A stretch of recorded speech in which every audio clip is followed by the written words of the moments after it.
Good morning, guys. This is Issues with Toddy One Skip. I am Toddy One Skip. Tea, coffee, matcha, hot milk. What are you guys having to drink? What are we having to eat, guys? What are we having? I have a croissant, like one of those Burger King croissants, ham, egg, and cheese, but it's the frozen kind. I can unfreeze it and eat it, though. Guys, gypsyrose, gypsyrose, gypsyrose. Calling you to tell the truth, gypsyrose. She doesn't know how to tell the truth. So right away, this is the part 2 of the season finale of Life After Lockup with Gypsyrose Blanchard. I suppose, like I said, the next one will be, because it says to be continued, that it'll say Love After Lockup. I don't know. But exploiting the hell out of Gypsy, and Gypsy's exploiting the hell out of Gypsy, and everybody's exploiting the hell out of us because we're watching the shit. And it's kind of funny because, we all, I think, know who Gypsy is. And if we didn't know, we know who she is by the action she has shown us with the way she just discards everybody. And I've done video and video and video about this because when you talk about her, you can only talk about the people that she's discarded. That's what she's famous for, discarding people. Guys, she hasn't discarded people the same way that she's discarded her mom. She did that, right? She admitted to that. Spoiler alert! She had somebody unalive her. Yes. And Gypsy only got 8 years. Yes. The other person got life. Yes. So, guys, Gypsy goes and has her rhinoplasty. She wants to get rid of that little bump. And she does. Her nose still looks like her nose because it's just, the bump wasn't the... She doesn't have the most beautiful nose. I don't have the most beautiful nose. I am not being nose prejudiced at all. You should see some of the noses in my family. But, she got her bump taken care of. And I understand if you're unhappy with something and you could do something about it, okay. But guess what her stepmom says? The hundreds of surgeries that Gypsy had. Come on, Christy. There's the scar on her neck, and there's the feeding tube scar. And I think we've pretty much seen the rest of Gypsyrose with her short shorts and her spaghetti straps to know that there's not a lot of other scars there. Where are the other scars? See, that was what, the salivary glands, was it? And then the feeding tube. And supposedly she had chemo and this and that and everything else. But that's all bullshit. And just like, I believe, Christy gave Ken the story. She's a storyteller. That's what Christy is. Professional storyteller. Just like she gave him the story, Ken the story of, hey, listen, just tell her. I'll tell her. You just follow my lead. I'll tell her that the reason why you left her was just to watch her grow. I know she was spending the rest of the time in jail. Almost, another 2 years in jail. So, it's not going to make a lot of sense, but she's a little dense and she ain't going to figure it out. Watch. I'm going to do it. Do I do that Bayou accent good? It's Bayou. They call it the Bayou. And I'm not trying to make fun of the accent. I actually like the accent very well. If I massacred it, I didn't mean to. That's the wrong word to use when we come to Gypsyrose. Guys, the point is, how many surgeries did she have? How many scars do we see?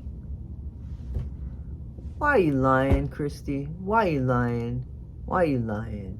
Why are you lying? To think of everything that she went through before. Hundreds of surgeries that she has gotten because of her mom. And the eye surgery. So she needed that eye surgery because if you remember, seriously, all right. She had that lazy eye and a really bad one. And it can cause blindness over time with this thing that she had. That's proven. So the surgery with the eye is legitimate. The one with the salivary glands is legitimate because she does have that chromosome disorder, and you can still see that she has a problem sometimes when, she drools a little bit. So that was legitimate. The feeding tube, I don't know. I don't know if Gypsy didn't want to eat. I don't know. Because her credibility has gone to shit. But here's the thing now. The next scene would be heartbreaking if Ryan's mother wasn't so stoic. Very stoic woman. Doesn't seem like she's the type of person that... What happened? Sorry about that. All systems go. All systems go. It was a little bit of a glitch. Guys, so Ryan's mom's a very stoic woman. What Ryan's going through is very heartbreaking, but his mom, sorry for the interruption before, but his mom just seems to be the type of person that says, don't let it get you down. I'm not going to watch you fall and lay in a bunch of your own shit. I'm going to go ahead and I'm going to support you, son, but no time for pity parties. And by the way, maybe there were some red flags. She didn't say that, but I bet you she said that to him before he got married. And, you know, she's a good woman, so she's not saying, I told you so. But I think he has a brother that's saying, I told you so, right? So, let's watch this. I get a text at like 3 in the morning, hey, I'm awake. Please let me know you're okay. How's our baby doing? Oh, now she wants to know about pigs. Now she wants to know about, I miss her so much. How's our baby? Stuff like that gives me hope. But I know, Ryan, but is that healthy? If she wants to go, go. But why the continual contact? She doesn't want a hard divorce. Mrs. Anderson? May I call you Mrs. Anderson? You're not Mrs. Anderson. I heard you got remarried, right? Ryan's got a stepdad. Ma'am, may I call you ma'am? Ma'am, the reason why Gypsy's acting that way is because she's trying to play sweet.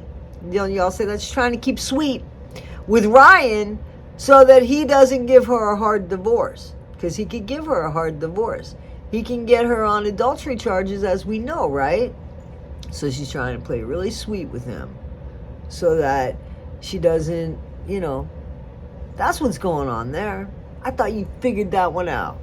I guess from moving on to Ken, I have to start accepting. Ken's a good guy.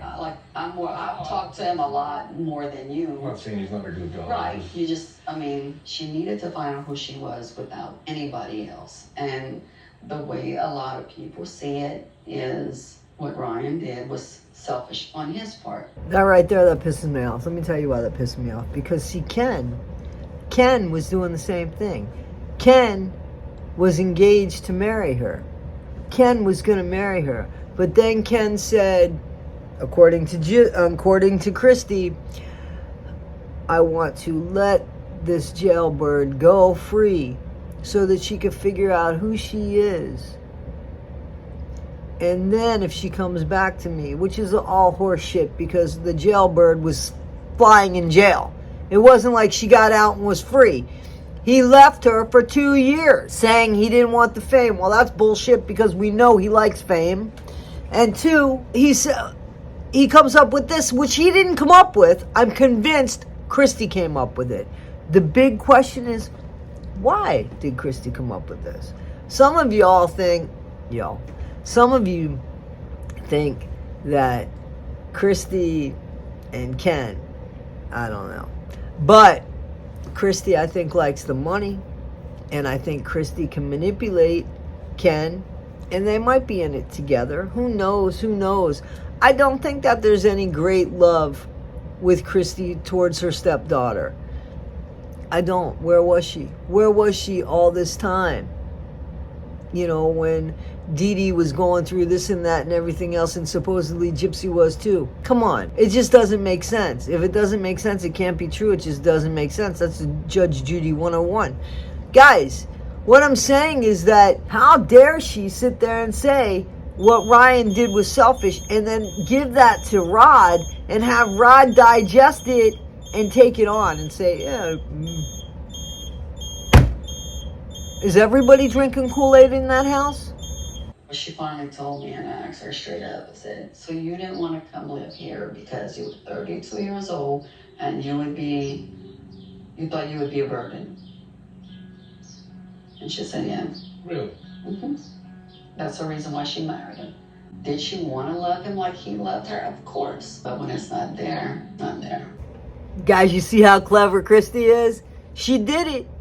She made Rod totally relate to that. Because what she put in Rod's head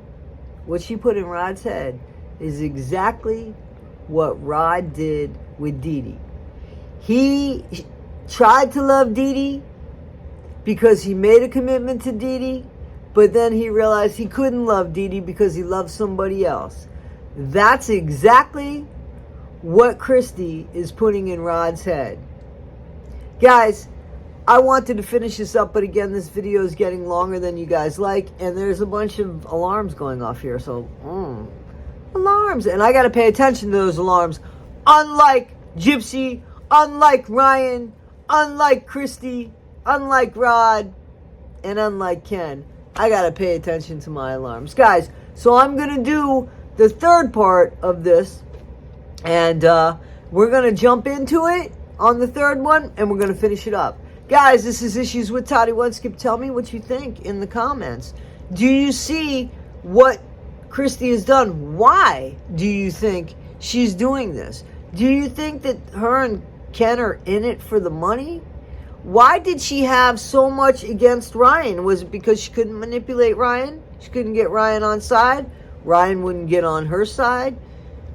What do you think's going to happen there? Guys, don't forget, August 2nd, Corey Michelot, justice for Corey. The sentencing of his dad, the monster, Chris Gregor. Toms River, New Jersey, Friday, August 2nd, 12 o'clock, on the lawn of the courthouse, Hooper Lane, Hooper Street, Hooper something. That's the name of the road that it's on. Guys, I'm going to be there. If you guys need a ride, we might be able to help you with that. Please check out my community page. It'll tell you what to do. The community page is right here on YouTube, guys. I gotta go. The alarm's going off. Guys, be better today than you were yesterday. Not half as good as you'll be tomorrow. Always be kind. Thanks a lot, guys. Appreciate ya. Gypsyrose, take me home to the place you belong. Bye.